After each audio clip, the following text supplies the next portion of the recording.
We are on the air. Thank you very much. All right, this will be Audits and Government Efficiency Committee meeting for Tuesday, July 12th. Councilman Resigned Chair, my colleague Bernard Parks, and we anticipate Councilmember Mitch Englander will join us at a later date, or later time, I should say. We have on the agenda 6 items, and there's a request to continue for 30 days, item number 5 and 6. So number 5 and 6, Mr. Parks, you concur? So that's going to continue for 30 days on 5 and 6. If you're here for 5 and 6, we'll see you next month. And there's a request also to go number 2 on consent. If you join me and Mr. Parks on number 2, and then we'll hear 1, 3, and 4. How do you look on number 2? 2 is fine. I just had one question. The CAO. CAO, come forward. We just need to know when that MICLA report is going to get done. That we've asked the CAO to evaluate our usage of MICLA. Yes, Mario Vasquez with the City Administrative Officer. If you're referring to the report of the balance of the commercial paper? No, not the balance, where we asked them to do a complete review of how we're using MICLA. I will go back to our office and check with the staff and get back to you, Councilman. Thank you. Okay, that okay with you then? Okay, so we have number 2 on consent to approve that. And if you're here for a planning meeting, that's been moved to 10:10. If you're here for a planning meeting, you need to go to room 1010. So this is the Audits and Government Efficiency Committee meeting, not planning. All right, so we'll go 1, 3, and 4. And let's start with number 1. Item number 1 is the City Controller Report relative to the fiscal year 2009-2010 audit observations and recommendations. Good afternoon, Matthias Farfan for the Office of the Controller. The report before you, it contains certain observations and recommendations involving the city's internal control structure that were noted by the city's external auditor, Simpson & Simpson, during their audit of the city's financial statements. They have been discussed with appropriate members of management and are intended to improve the city's internal control structure and or result in operating efficiencies. The external auditor will review the status of these conditions during the next audit engagement. The auditor is present, as well as city departments, if you have any questions regarding. Are you Simpson or Simpson? Yes, Are you one or both? Yes, I'm one of them. My name is Brainerd Simpson. I'm the managing partner of Simpson & Simpson. All right. What's so funny about that? It sounds like a rock group, Simpson & Simpson. I think that's, our next career, we could be a rock group. All right, so I know you've done a lot of audits for the city, and we enjoy the in-depth review, so take it away on this item. Questions, concerns, statements, observations? Relative to the MICLA audit, we performed the audit in accordance with generally accepted auditing standards and governmental auditing standards. The audit did not result in any significant findings or deficiencies. Hold on a second. Paul? Paul? Yeah. What are you looking for? It's number 1, right? We're number 1, yeah? Yeah. Yeah. Number 1. He's on number 1. What's the matter? Okay, we're just a little confused. Pardon me? You did say MICLA. Yes. Number 1, though. Is number 1 MICLA? The audit observations. I'm sorry. No, number 2 is MICLA, so no, we're on number 1. Yes, number 1. Good, Paul. I'm glad you caught that, and I'm glad I was observing you. You were looking like a frenzied motion. Yeah, I know. Okay, well, you have before you our audit observations and recommendations as it related to our audit of the city and the various components of the city. Relative to that, we have made certain recommendations that we believe would improve the internal control and the operations within various departments of the city. Okay. We have gone over these findings and recommendations with managements of each department, and they have either concurred or given their take on our findings as to what they're doing to implement them. With respect to the current year findings, management has concurred with all of those or have taken steps to implement the recommendations. With respect to prior year findings, we gave you a status of those findings as to whether they have been implemented or not. Most of them has been either implemented or partially implemented. And we concur with the positions that management have taken. We don't think that it exposes the city to any significant internal control weaknesses based on the positions that they've taken and the actions that they've taken to correct the items that we have presented. Okay, we're joined by Councilmember Mitchell Englander. So we now have a full committee here. So you didn't discover anything that was outrageously out of line? No. No, most of the items we have, we believe would improve the internal controls. If you note, there are several relating to the IT systems that deal with access to the system and updating passwords and those things to make sure that ex-employees do not have access and what have you. The city have taken steps to implement all of the recommendations we've made in those areas. And we know that on a federal level, a lot of systems have been hacked in. Yes. Constantly, we're hearing that. So the safeguards that we have with these recommendations, you believe would give us adequate control over the city information that we have contained in IT? We think that the recommendations we made will certainly improve the city's ability to prevent unauthorized access. But as you know, there's no systems out there that is foolproof. Well, they hacked into the CIA, That's NSA, right. the FBI. And many for-profit entities also that have significant firewalls up to make sure that they're not hacked into, but they are. Yeah. But we believe that the steps that the city have taken certainly will improve the unauthorized access as best as can be done in the current environment that's out there. Okay. Mr. Parks? Could you get the department kind of give us an overview of those things that are partially implemented and where we are and when we think they'll be fully implemented? Well, that would be going through each item. If that, I mean, I think they said just a handful were partially, right? Yes, and those was the, there at the latter part of the report where we're talking about prior year's observations. I mean, is there a timeline of when they will be fully implemented? the management's response on each of them usually indicates what their projected timeline is for implementing those.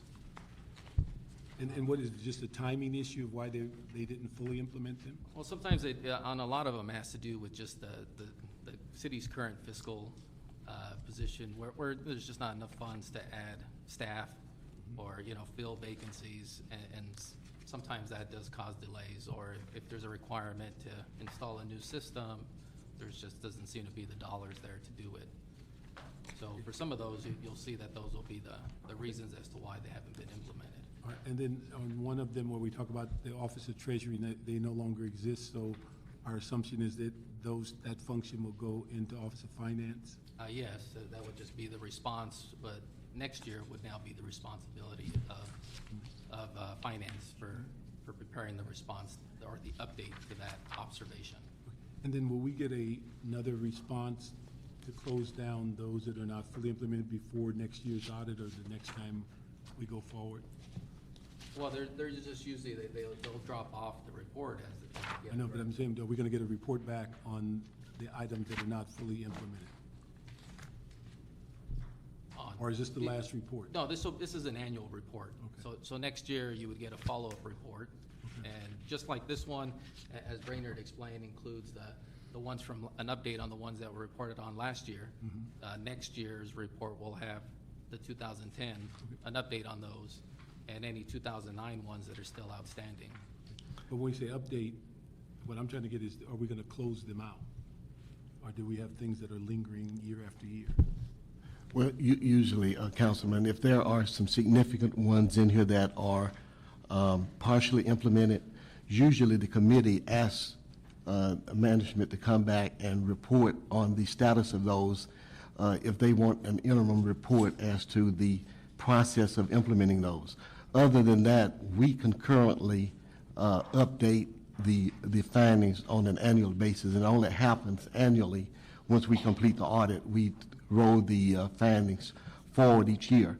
But if there are any particular ones in here that the committee wants to have a current status of, usually they direct the controller's office to come back at a certain time and tell them the status of that. Okay, what I'm thinking of is that if you're doing the audit for us and you're giving us an idea of the things you think are not being done well, that if they linger a year or two, somebody's got to put a red light or a flag and say, this is the third year that we've identified this, and if it's a budgetary issue or something, so that you alert us that we don't come up and something goes really haywire and we find out it's fallen out of the budget 5 times and all that other good stuff. So that's what I'm looking for, is the closure, and how do we get them highlighted if it's something meaningful, that we're just not relying on us going through all of these reports and then saying, I'm interested in the one on page 1. I would think the auditor should be bringing our attention to things that are not fully implemented. And basically, that's what we've done here. We've indicated the items that were included in the report in the prior year, and we've given you the status of those for your review, whether they have been fully implemented or partially implemented. And usually, if it's partially implemented, management says why, and that's included in here. If that finding is repeated in the next year, we also tell you that this is a finding that have occurred in our audit for the last several years. We indicate that so that you would have that to your attention. But other than that, we only present an update to you on an annual basis. That's based on what our requirements are as it relates to management letters. Okay, I would just ask you to highlight something that goes through multi-year. Yes. So we make sure that it gets everybody's attention, and particularly those that are partially or not implemented, that there's something that we can have it, if it's in red or a parachute over it or something, that says this is something that is important and it's not getting done. Yes. Okay. So they're, make them comply. Yes. Mr. Englander? Yeah, I'd just add to that, if we could, to highlight some way to spell out the level of severity. And so if something's critical, maybe we've pointed out that it hasn't been implemented in a year or 2 or 3 years, but it may fall under the radar of importance. It may not be that critical. Important, but not that critical in terms of risk management or what that might be in security issues. Be it that in the audit you've identified so many employees. I think this audit showed that there were 9 employees that had left that were not queued out of the system yet, and you took care of that. I would put that at a high risk, where if there's any employees that have left the city, that if they still have access to the FMIS or any systems and information, that's an issue. And so whatever, some type of risk scale to show that it's a high level of importance or a low level of importance, or whatever that scale might be, that could be easily identified. And then if you added that to the other recommendation that Councilman Parks had just made, to show how far outstanding that item is, I think that would be very helpful. Okay, we'll certainly do that. Yes, and the Office of the Controller will work with Simpson and Simpson. Of course, I understand where you're coming from, and just to put it in a little bit, I guess, summarized format that kind of highlights what's in the actual audits. If someone's not complying year after year after year, we keep on telling them and they don't comply, obviously with the document, you want to highlight that, and then we'll be able to take action through the council to direct that general manager. Hopefully they'd comply, but there may be situations where they don't for whatever reason. If it's a funding situation, if it's a critical situation, but when an employee leaves and they still have access, that's a problem. The day that they leave, that access should be terminated. Yes. Shouldn't be a 30-day wait. Should be time you leave, that personnel, whatever, unplugs that number's then retired. I know that's an issue. Now, we have individuals here from ITA, Treasurer, GSD, Finance, correct? Yes. All right, why don't you come forward, and then we'll get let's start with IT and Treasurer, and then we'll follow up GSD, Finance.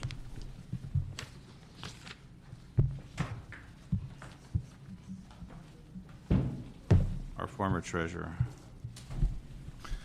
Not quite yet. We'll start with ITA. Ingrid Dembo from ITA. And you've reviewed this? I have, yes. Okay, and any questions, concerns, and compliance? I think that for clarification, when an employee leaves the city and, for example, still has user access to, say, FMIS, they are still cut off of our network immediately. So it's not quite as simple as somebody can go home and still log into our system. So although it is a risk, it's perhaps not as high a level of risk as may be perceived. And how are you informed when they leave? There is a process that has to do with the PACER, the payroll deactivation, that triggers the network, the cutoff of their access to our network. Okay, and that's, So it doesn't fully remove the risk, because you still have the situation where somebody, say with a higher level of approval, who has left the city could give their ID to a co-worker who is still in the city. But it's not like people who leave the city have unlimited access to our network. have we had any problems with that situation in the past? Not to my knowledge. Okay. No. So everything else you believe is accurate and the department's in compliance? There are some areas, like for example, the very first one for ITA on page 4, where some concerns were raised as far as our security administration capabilities, where we did put a packet into the 11-12 budget and the funding was denied. So we have not been able to comply with this recommendation. And we have escalated this to ITOC, which is the Information Technology Oversight Committee, and we're hoping it will get addressed there. So, no, I don't believe we are fully compliant with every recommendation, but to the extent That you're capable of complying? Yes. Okay. All right. What page did you reference, the one that was out of the budget? I am on page 4 of the report that was from the controller, I believe, attached Yes. to the council. And it's a recommendation for us to establish information security administration in ITA. Right. Thank you. Anything else from ITA? Okay. Nothing How about specific, you, no. Mitch? Yeah, I got it. Okay, Councilman Engler? We talk about employees' separation of employment, but there's also an issue of an employee changing departments. Correct. And so, not sure how that's addressed. I know that because we log in to most of the systems here with our employee ID number and password, that if you change departments, your employee ID number doesn't change. And therefore then, your password doesn't change, so your access points may not change as well. And so I don't know how that's addressed. Yeah, so as a general rule, I don't want to speak, just as a general rule, your access to the network is what is granted and controlled by ITA. So you, via your employee ID, get access to the network. If you have access to a specific system, like, for example, FMIS in the past or FMS today, that is controlled by the Department of the Controller, because they are the sponsors of the system, and they are the ones who identify your role in relation to your department. So there are processes, internal processes, that need to be set up by each department to control access to individual systems. That is not something that ITA controls. So my question, though, is if you have an individual who's then transferred to another department, and would it be personnel? It's the That- responsibility of the losing department and the receiving department to coordinate their access to systems accordingly. So if I worked in ITA and had access to FMIS with a certain level of authority, it would be ITA's responsibility to coordinate with the controller to get my access deactivated. So I don't know. So that's not connected to PACER, is what you're I don't suggesting? want to address every single one individually, because there may be some that have some ties, but as a general rule, for individual systems, it's not automatically connected to PACER, no. It's a department by department, system by system process. Okay. Have we ever done an audit to make sure we're getting compliance with that? Because it seems to be somewhat disconnected. I think that in identifying IDs that are obsolete but not deactivated, I think in a way that does audit it, which is what I think has been addressed as part of this audit, yes. Okay. All right. Okay, anything else on IT? One question there, what's the dollar on the budget allocation on item 1? What was the amount? I would have to follow up for you because I don't recall the Could exact you let us know what amount. that is? Yes, I will look that up. That's not listed in the report, the dollar value. No, because this response was drafted to the controller prior to our budget request was being submitted. And this would be a one-time expenditure, it's not people involved, it's... It what is people. It's an ongoing expenditure. So it's people and tools. Okay, let us Yeah. know what that is. Okay, Thank you. I will follow up on that. Mr. Treasurer, Yes, sir. your comments? Well, I think the item that I'm probably here for is IAC, the Investment Advisory Council. Just by quick way of background, IAC was created in 1987 after a similar audit revealed that there was a need to provide independent external objective advice to the treasurer with regard to investments, city investments. At that time, when it was created, there were 4 members to IAC. The 4 members were the CAO, the CLA, the controller, and somebody from outside. Subsequently, in 2006, the treasurer made a request to rescind that particular action and give the treasurer the authority to appoint members to the IAC. Those members would have specific educational experience with them. City Council approved that in October last year. We have gone out and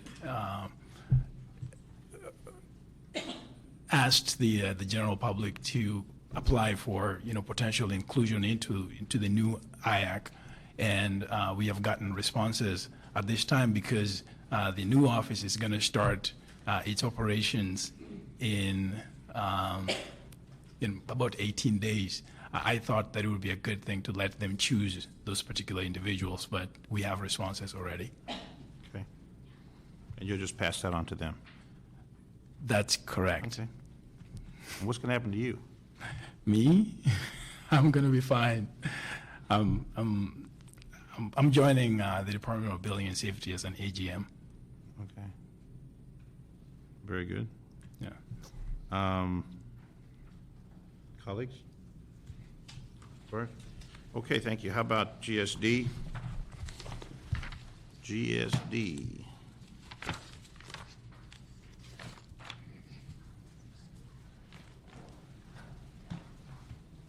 Good afternoon. John Trivgutta with Department of General Services. I understand we're discussing system access rules for the SMS system. Yep.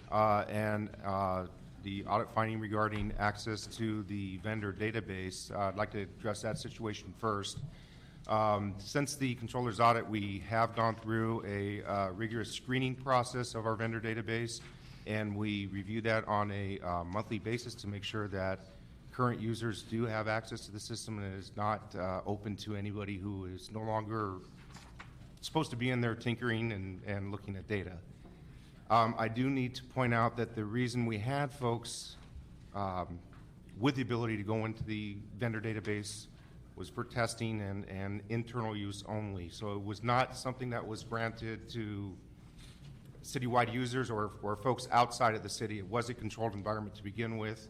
Yes, we were remiss in revoking those access after those individuals no longer to be in that environment, but that has since been corrected. Okay.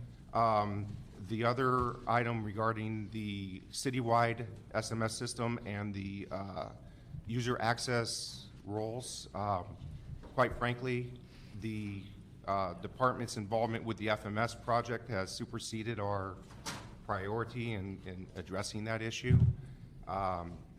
We have not spent much time on it, and unfortunately will not be able to address it until January.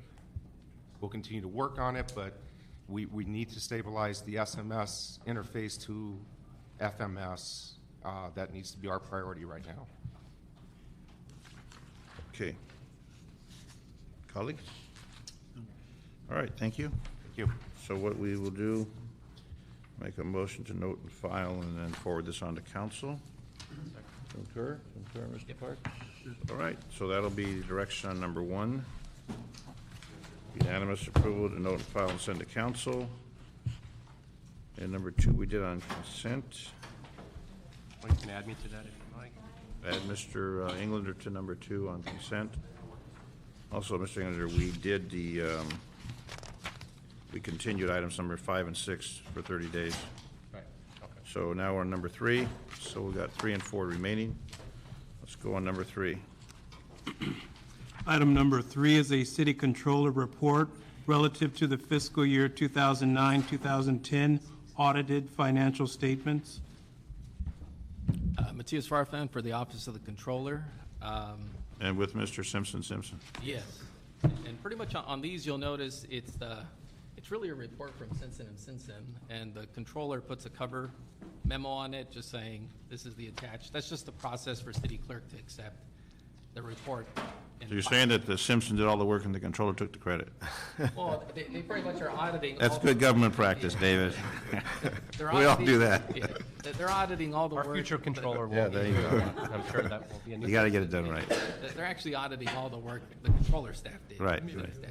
I was just being a little facetious. 'Cause I know David's in here taking notes. But it's pretty much, it's one of the reports you receive pursuant to the contract we have with them. They have issued an unqualified opinion on the 2009-10 city's financial statements. The financial statements are integrated into the city's comprehensive annual financial report, which is the CAFR. So that's why we submit the entire CAFR with the audit results. But the audit does not cover the entire CAFR. So I just wanted to put that out there. But of course, Brainerd's here to answer any questions you may have regarding the audit. Okay, the controller advised this finding is the most positive determination an auditor could make in the review of city's financial statements. Very positive. Mr. Parks, Mr. Budget and Finance Chair. No, I have no questions. Mr. Simpson? As It sounds like it's a good report. Yes, it is. It's one of the requirements we have with respect to assembling that report is that we have to get the audit reports from all of the other component units of the city from the other auditors and assemble the report from all of that information. The only issue we had this year with respect to issuing the report was the timeliness of the report, and that was due primarily to the lack of resources that was available, human resources, as a result of your layoffs, and so we had some issues related to that. But other than that, the audit went very well. We issued an unqualified opinion, and the results of our audit has been presented in our opinion and the management letter that you just reviewed. Okay. Sounds like, On the personnel shortage, was this the issue that revolved around the lack of accounting personnel? Yes, So that pool that was created has been of help? yes, yes. Mr. Englander, on number 3, any questions? All right, seeing none. So there's a motion on this to note and file and also forward this on to the council. All right. Mr. Parks? All right, that'll be the direction. Number 3, thank you very much. And number 4. Number 4 is a city administrative officer report relative to the utilization of hiring hall to reduce overtime expenses as recommended by the city controller's audit of revenues and expenses at the Los Angeles Convention Center Department.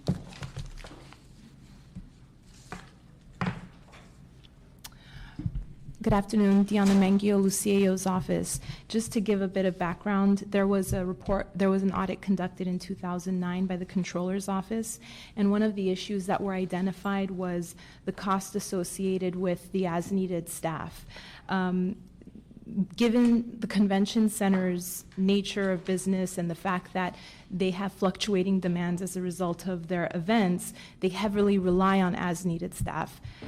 However, the as-needed is mainly consists of employees from other city departments. So when convention center needs to hire, a lot of times most of the employees that are as needed are paid at an overtime rate. So in order to mitigate this cost, the audit recommended that a different pool of employees be identified. And the other pool that the city has available is hiring hall. What we did as part of the 11-12 budget is we made sure that convention center had the authority to hire hiring hall and had an appropriation created in a separate hiring hall account. Save $700,000 annually. Well, according to the audit, it could save up to $700,000, but I have no comment on how much it would actually save. We'd have to see what how hiring hall is utilized and how it eventually turns out. But that's what the audit's projecting. And then how will the savings be allocated at the convention center if they have a savings? At this point, what we've done is we've set aside about $10,000 in the hiring hall account. So as the convention center begins to utilize hiring hall staff and may exceed that budget, what we would do is we would transfer money as needed. We would transfer money through the financial status reports as we see necessary, and whatever money would be left over could result in a surplus in the as-needed account, which they may be able to utilize for other shortages, if there are any. And have you seen an increase in bookings at the convention center? I'll let the convention center answer that. Okay, I thought you knew everything. I don't know. Paul does. Yes, that's true. No. At least he makes us think he does. All right.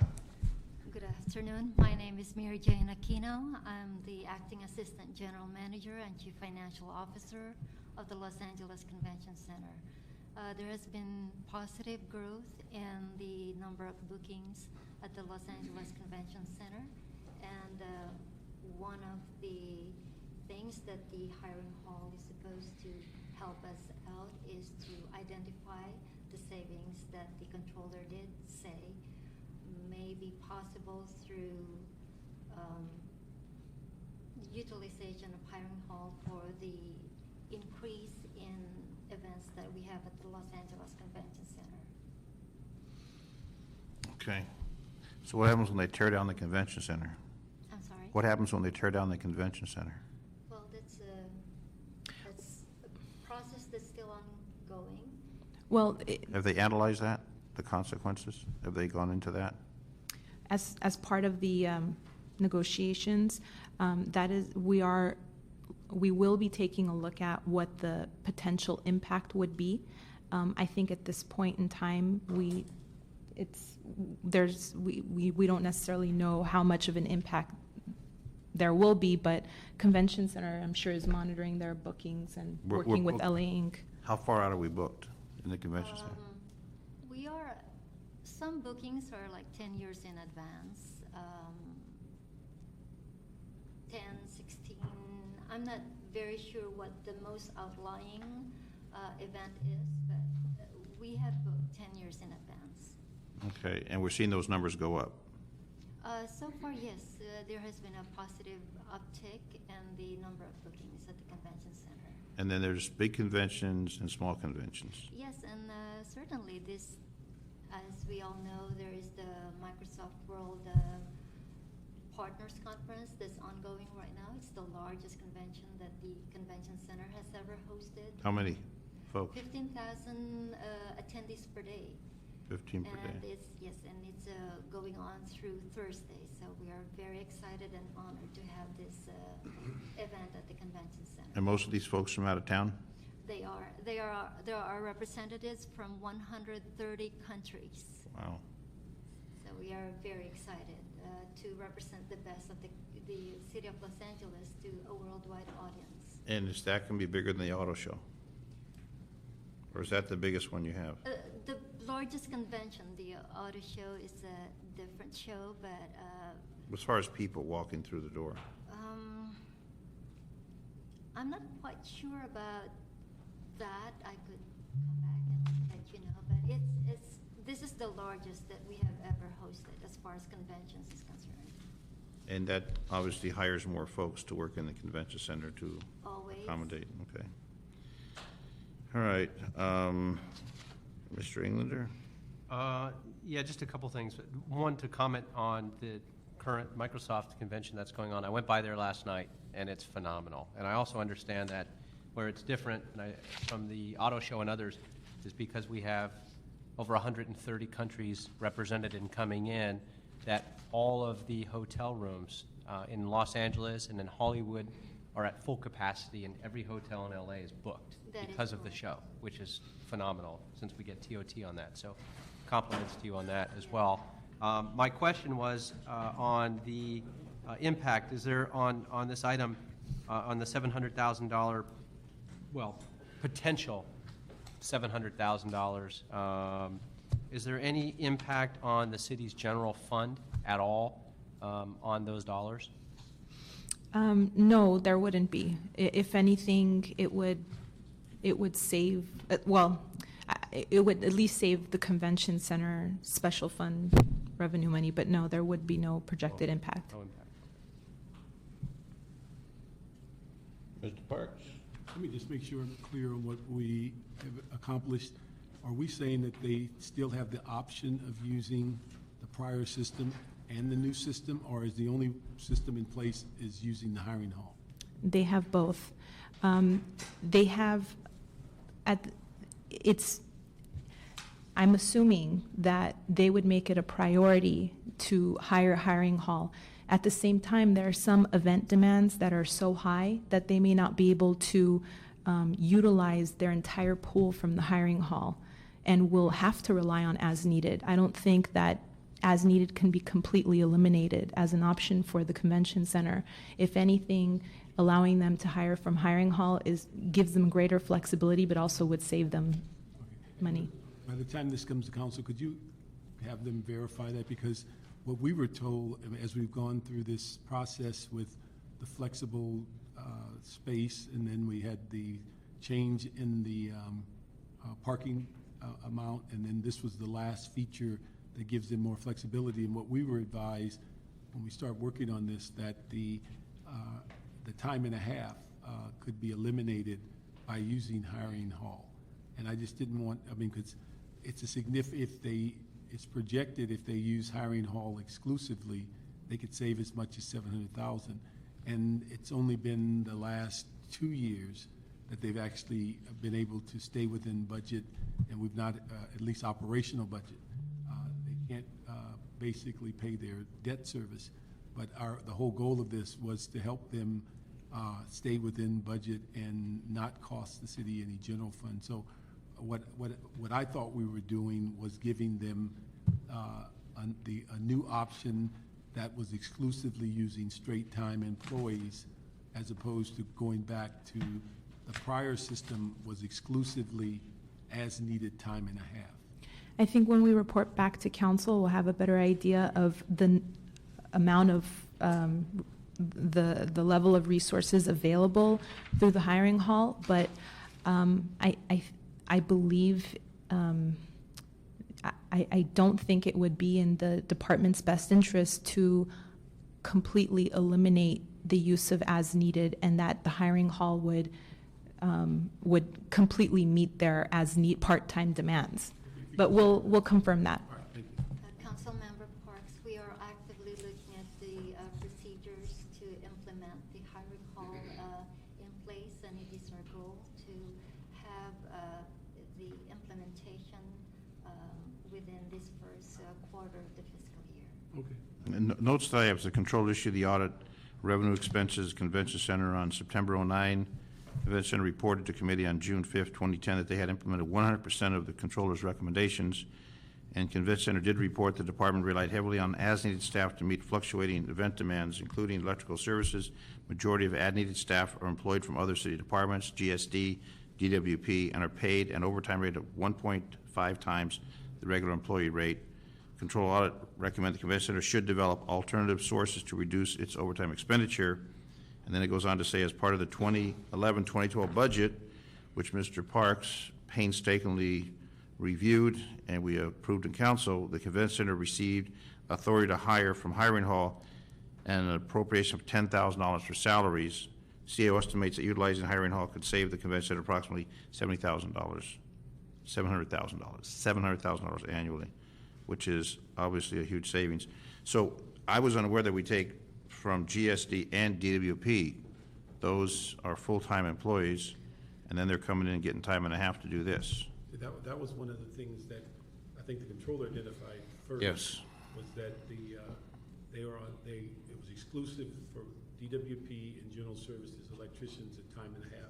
No one else could work there. See Well, that? and they also they do have a pool of retirees that make up some of the as needed, and they do get paid straight time. I think what you'll see is the hiring hall will mainly be electrical. Well, that was the focus of the audit anyway. You're not going to, so we won't be able to eliminate as needed altogether because the department heavily relies on as needed for a variety of other classifications. Specifically for electrical services, electricians, electrical craft helper, the department could certainly be, it could be a policy that they first rely on hiring hall. And again, we'll have to report back and see whether it would even be possible to eliminate their use of as needed for those classifications. Because one of the things I think when we got into discussion was that although the electrician issue was the primary, the other issue was that if was the ability to go to hiring hall on any of those positions, they have that flexibility to hire straight time people versus going to as needed was time and a half. So my understanding was the focal point of the audit dealt with electricians, but the larger scope was any job that they needed and had a hiring hall, that should be their priority because it would save even more money. So that's, I want to make sure they captured what the theme of what all this work has been. Okay. I'm not 100% certain right now, but I think the classifications that were added for hiring hall were specifically electrical, and I don't believe that there were any other craft type classifications added. But we should somehow But it's- modify that. Yeah, we need to clarify because the issue, we understand there's some that are not in the hiring hall. Everybody Right. understand that. But Like if there are hiring administrative. hall available, I think the intent was that we maximize that on any classification. Okay.